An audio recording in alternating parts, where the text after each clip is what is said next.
Joe, how are you, man? Guys, Happy New Year. Couple things before we get into the disaster that is our football team. Ev, I love the beard. I heard what you're doing. This could be dangerous. You know what I mean, bro? I know. Let me tell you right now. It could be a year. It could be a year. A year. Well, you know what? You may be able to shave and all that, like by the trade deadline when they dump him. Okay, when the great David Small Market Stearns decides to trade him for a couple prospects that'll never make it, you could shave then. Don't get me started on the Mets. Happy New Year. You look good, though. Like, where it is now, your beard looks good. I know. For now, it's good until I'm Justin Turner in the middle of April, who, by the way, bring him in. Like, I don't mind that. Somehow I don't see Sylvia going for this, bro. I really don't. I'm sorry. You know what my wife said to me? I asked Sylvia, I was about to call her by my pet name, but I shouldn't do that on the don't air. Do that. That's dangerous, bro. I said, hon, what do you think of the beard? And she said, I'll be honest with you, I don't like it, but I love the commitment that you're showing. The commitment to Pete, the commitment to fulfilling what you said. And so she admired that, but I wonder how far that goes. You know what I mean? Oh, you know what? Right now it looks good, I have to say. Right. But best of luck with that, and they better freaking sign him. I'm not confident. Yes. Tika, are you in a hotel room? I guess you are. How are you doing? I am. I'm down in New Orleans for the Falcons and the Saints. Oh, that's a good game. It is a good game. It's a meaningful game, especially if the Buccaneers lose. Right. Well, the Saints can still make it, though. They need, like, the Packers to lose, the Seahawks to lose, right? And then they make it if they win, right? Right. They just have to win, and it's why they just got to focus on winning. Forget everything else. Right. Well, they had a good win last week against Tampa. There's no doubt about it. I am confident that you and I are in agreement on this because there's a split amongst Jet fans. I know there's nothing on the line in terms of making the playoffs. I get it. Right. I know Trevor Simeon's the quarterback. He stinks. He's not going to be here next year. But I want to win this game. Of course. I'm sick of losing to the Patriots. Sick of Bill. You feel the same way, right? Do I feel the same way? Of course. I don't think. You know what, though? I got to tell you, I'm down on the coaches. I'm down. I have to tell you. Sorry, Coach. How can you not be? Sorry. You know what? Is he putting bulletin board fodder up there now, saying how important it is to finally end Belichick's streak? And let's be honest. All right? Tiki probably agrees with this. Do you think if this is Belichick's final game in New England, which this is what we're hearing, that he's going to lose to the Jets? Come on. He's pulling out all the stops. Are you kidding me? All those tricks that he has that he hasn't used this year, they're happening this weekend. Right, of course. And can't you see this? Ev, tell me you can't see this. They beat the Jets, and they're carrying Bill off. They're carrying him on the shoulders off the field. Can't you see it now? Yes. Of course. Because Bill, of course you can. Bill hates us. He hates the Jets. He wants to stick it to. And even during this period of time of the last few years where the Patriots have been a disaster, the one consistency is finding ways to beat our crappy team. Of course. Or we find ways to lose to him. I think that's more like it. Yes, that is. You know what, bro? Look. I just don't think the emphasis is on winning this game like it should be. I just don't feel that from this coaching staff. I just don't. And it's supposed to be snow up there, too. Are they talking like 3 to 5 or something? In New England will always get snow, right? Yeah. We don't know if we're getting it. But. Yeah. That's a concern, by the way, if that's true. I don't know if that's the case, but I would. Like, wouldn't that matter, Tiki, as a player, if the coach is saying, hey, look, of course, you got to beat this team. It's 15 in a row, this and that, and, like, emphasize it? Yeah, you definitely do. But this is the reason that, Joe, I'm tired of this because I'm tired of hearing it. I'm tired of hearing for 7.5 years now, at least 7.5 years of games, that the Jets can't beat the New England Patriots. I had it for a half a decade with BT, and now I have it with Evan. It's just I just want it over with. And so even though the game doesn't, me too. I mean, true. But I mean, I was working with BT. Now I'm working with Evan. I have no confidence here. What should I have confidence they're winning this game? Seriously, can't you see Bailey Zappi? Well, I can see Bailey Zappi just sticking it to us, you know. The reason I do. They gave Buffalo a game. They beat Denver. They beat Pittsburgh. Come on. Joe, you're like me. You watch other teams, and so I'm watching everybody. Right. So you see the New England Patriots, and some of these interceptions that Mac Jones was throwing, that Bailey Zappi was throwing. Well, that's true. They're confounding. It's like, what are you even looking at? Like you threw that directly to the other team. But you know what? If that happens against the Jets. Yeah, they did because their defense is good, Joe. Their defense is good. It'll always right, be good. But their offense is inept at times. And so with a good defense, and really a great defense at times, with the Jets, I feel like there's no way that they could just take advantage. Evan thinks the Jets are going to get blown out. And I don't know how that's I know about possible. blown out. I think they'll lose. I have to say, I will. I could see like 13-6. Like they won't score a touchdown. If they're going to win, they're going to have to force some turnovers. Now, they've been a little better with that. They forced a few turnovers in the Washington game. I think they had 3 and out when they had 3 last week against Cleveland. Even got a defensive touchdown last week. Right. Should have had 2, by the way. Yeah, should have had Johnson 2 was great. because the officials blew the call. That was a clear fumble. Yep. Johnson picked it up and ran it in for a touchdown. They called it down by contact, even though the Jets got the ball later anyway. I couldn't believe they didn't call that a fumble initially. They would have still lost to Cleveland, of course. A part of why I think there's a chance they get blown out, even though that hasn't happened a lot during this Patriot run, or at least over the last few years, is I got the impression last Thursday. Now, Tiki watched the tape again to say, Evan, you're wrong, but I'm curious if you felt the same way. I felt that they quit. I felt that we actually saw the Jets kind of give up on Thursday night against Cleveland. And if you don't have a coaching staff emphasizing the importance of this game, what makes me think that wouldn't happen on Sunday? Well, let me say this.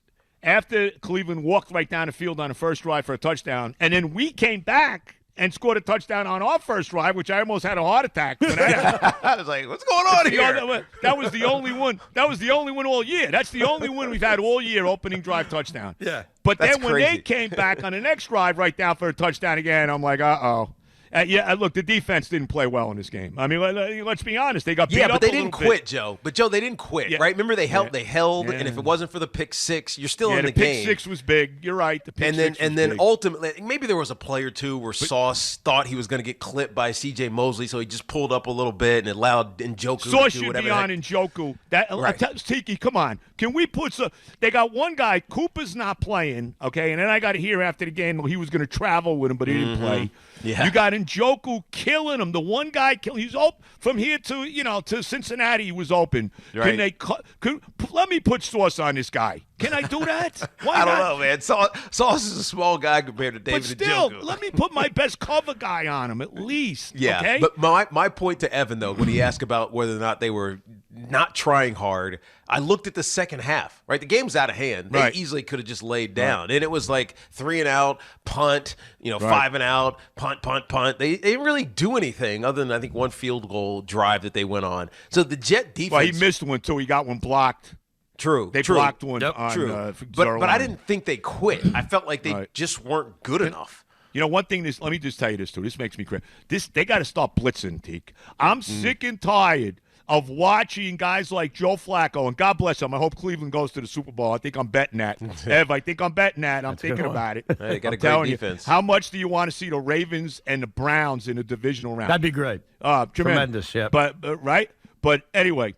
Can we? They never blitz, Teak. Yeah. You can't. I can't. I get there. I was saying you're letting Joe Flacco just stand there and do whatever the hell he wants to do. Yeah. I know he made that one play when he got out of the pocket. When Williams missed him and all that. But they don't.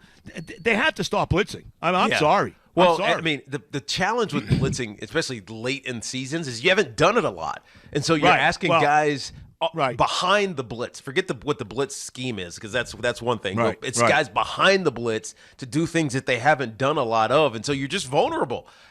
So I see why Ulbrich doesn't do it, but you're right. You got to have a healthy balance, and they don't have a healthy balance. And especially with the corners we have. Let me tell you right now, I'm going to bring his name up. If Rex Ryan was coaching his team, when you got Sauce Gardner and DJ Reed, 2 top cover corners, he's going to blitz the house. He's going after you. And we don't do that enough. And that's a problem with this defense. It really is going forward. They got to start blitzing more. I'm sorry. I'm surprised, by the way, you said that you're going to root for the Browns and Joe Flacco to go on a run. Oh, definitely. There's no part of you, two things. No, there's not. You know why? Because the Browns, I look at the Browns this way. We've lost a lot of brutal games to them. Don't get me wrong. Yeah. But you know what, bro? Let me say this. That franchise, you talk about a franchise that's got screwed over the years. I mean, the fact that they took away, think about this. This is a team that's never been to a Super Bowl. They took away, Art Modell screwed them. He takes the team out of Cleveland, okay?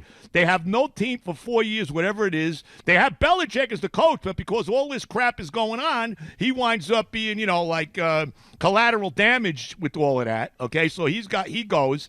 And then the Ravens become this team, like one of the best teams in football. Okay, they've won 2 Super Bowls. Maybe they're on their way to a third. And how about this, too?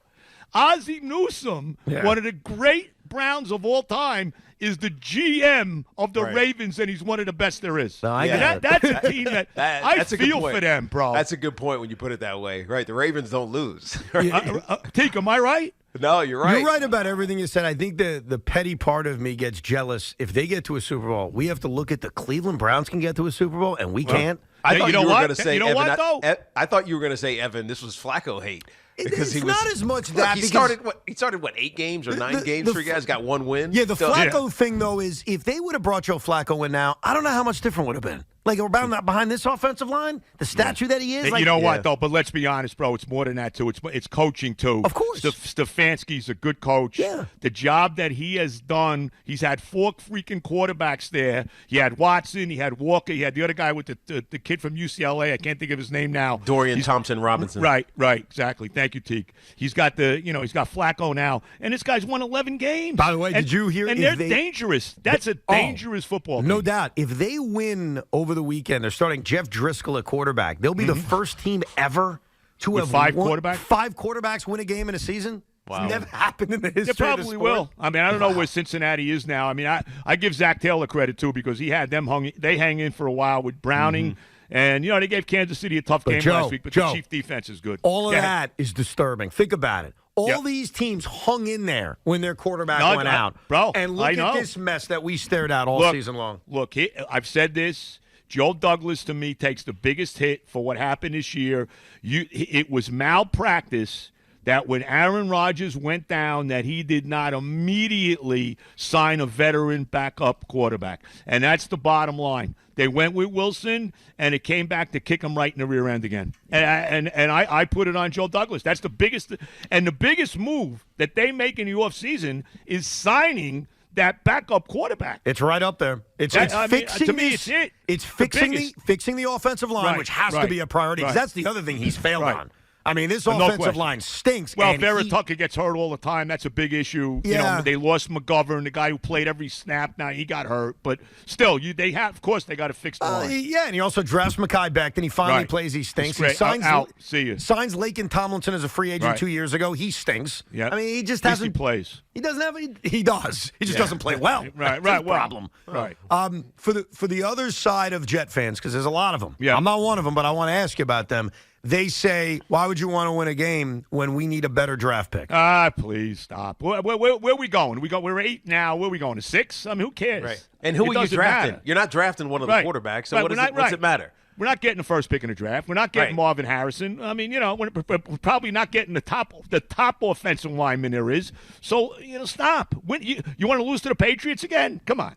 These people, give me a break. Stop with the draft already, will you? Brock Bowers. Go pick the right guy, all right? Brock Bowers, tight end. For a change. I like Brock Bowers, but I wouldn't take. I'd be not happy if they took him. They got to take the best offensive lineman available. Am I crazy? Unless it's Marvin Harrison. Unless somehow Marvin Harrison is sitting there, then you got to take him. I'll give you that. If he somehow dropped magically to wherever the Jets end up, I'll give you that. But they have got. There's 2 things they need to do. You hit on one of them already. I completely agree.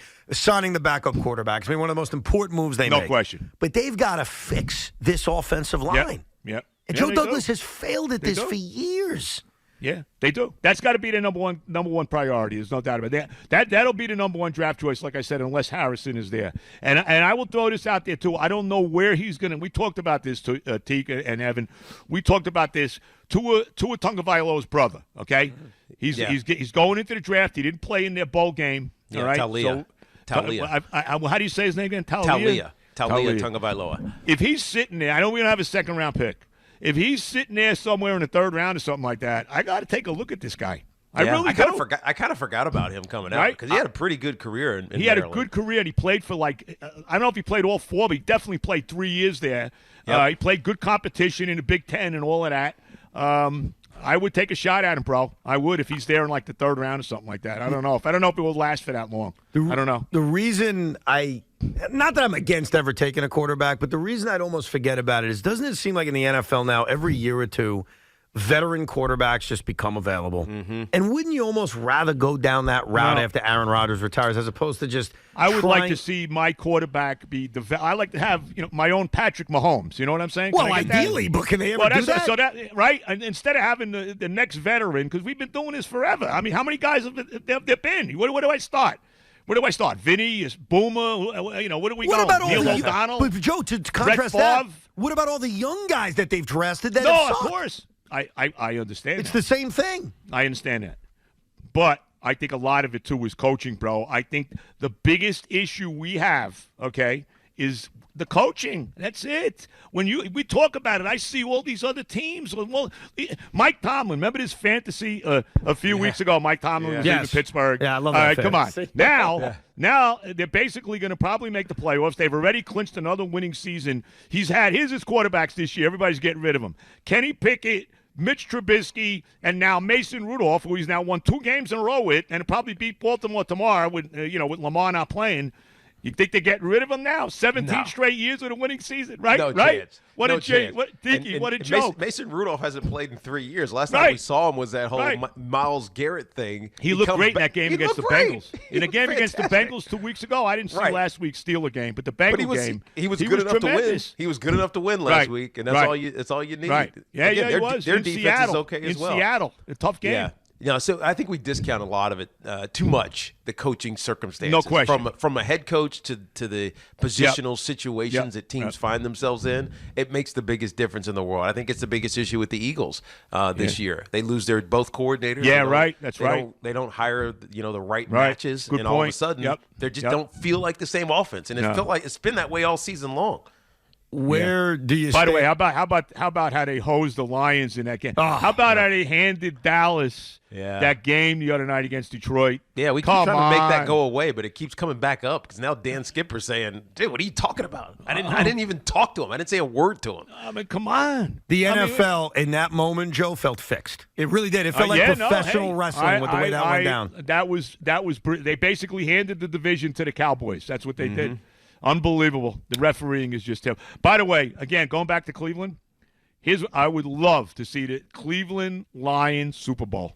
How great would that be? The 2 teams that have never been there, and I would.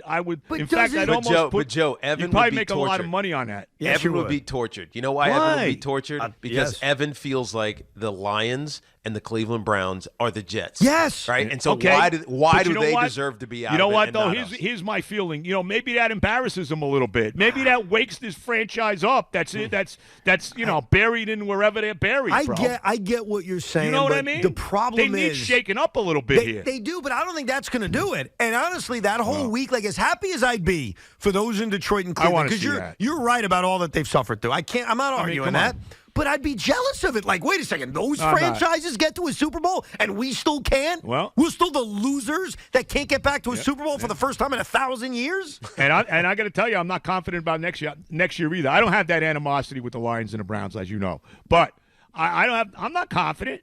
I mean, Aaron Rodgers, 40 years old, coming off an Achilles. I mean, come on. But who knows? Would you agree they had no choice? Like, running it back with Robert Saleh. Of course. They have to. Hey, look, to me, Aaron Rodgers owes us. Let's be honest. Yes, I'm sorry. He owes the franchise. Okay, let's go. I want to see something big from him next year. We better make the playoffs. Well, I hear he's going in for another ayahuasca. Come on. retreat. Is he? Yes, he is. He's going in after the season. What if he comes out and says, yeah, I think I'm good. Retire. And then after that, he's going to announce his return by going on Jimmy Kimmel Live. He'd be the most hated man in New York. If he did that, he'd be the most hated man in New York. You know how much I can't stand Brett Favre. I'm very down on him for what happened. We're 8-3, and then we collapsed, and he was hurt, and he shouldn't have been playing. Whatever. Forget it. How I'd feel about Rodgers. Oh my God. He is setting himself up, if he does nothing next year, to become one of the most hated athletes in this town. No question. Right now, we hold out hope because he is their best hope. I don't think there's any question. He is their best hope to winning next year. But he is really setting himself up, if things go badly next year, to be an all-time New York villain. Well, I'll tell you right now, I honestly, and like I said, Sal is a great guy. I love him. He's been very good to me, all of that. I don't know. I don't see. The coaching staff worries me, bro. Oh, big time. You got to be worried about it. Big time. You have to be. They got a lot to prove. Do you guys still text, by the way, frequently? You know what? I'm upset with him. I'm upset. So I'm just laying low. Because you know of what I mean? Because of the crappiness of the coaching, right? Yeah. Oh, no, not with him as a person. No, I got you. I just want to confirm. Look, I love the guy. He's a tremendous guy. No, but I'm just so down. Like I said, I don't even want to get involved this week. You better have this team ready to play. You know what I mean? Look, write him afterwards. The reality. What's that, Teak? I said write him afterwards. Well, I'm going to try to I will say this. Once the season's over, I'm going to see if I can get him on the podcast again. Oh, nice. That'd be great. We'll do that then. But I'm just going to leave him alone now. That'd be great. Well, look, Robert Saleh's going into a year. Even if Woody Johnson doesn't say it, I'll say it, you'll say it. If they don't make the playoffs next year, they're all gone. That's it. They got a big mulligan this year. And even if Rodgers plays 2 games, they got to make the playoffs. They got to have the right veteran backup next year. But that's not even a hot take. I mean, you get 4 years as a head coach to figure out how to win. And that's what the contract tells you. So, I mean, it's obvious that this is a must-win year for Robert Saleh. And they got a very good defense. He knows defense. it. They embrace it. They got a good defense. Hopefully Aaron Rodgers is healthy. They get some help on the offensive line, and Nate does his job offensively. They should be okay. But then again, it's football, and you never know. They got to play the defense a little bit. I want to see more blitzing next year, Teak, and I want to see where we're putting sauce on our best guy. Okay, I don't care who that is. I don't care. It could be like the other day with the tight end. I don't care. Right. That's who I want. That's what I want to see. Amen. He's good enough to travel. The question is everybody else good enough to let that circumstance happen without getting convoluted behind him? We'll see. Yeah. Well, we'll see. Well, they better win on Sunday. We'll talk to you on Monday, 4 o'clock, Joe. We appreciate it, man. Yes, we'll break down. We'll break down the end. All right, guys. Enjoy. All the love. See you. The great Joe Benigno. He'll join us Monday, 4 o'clock after the Jet Patriot game.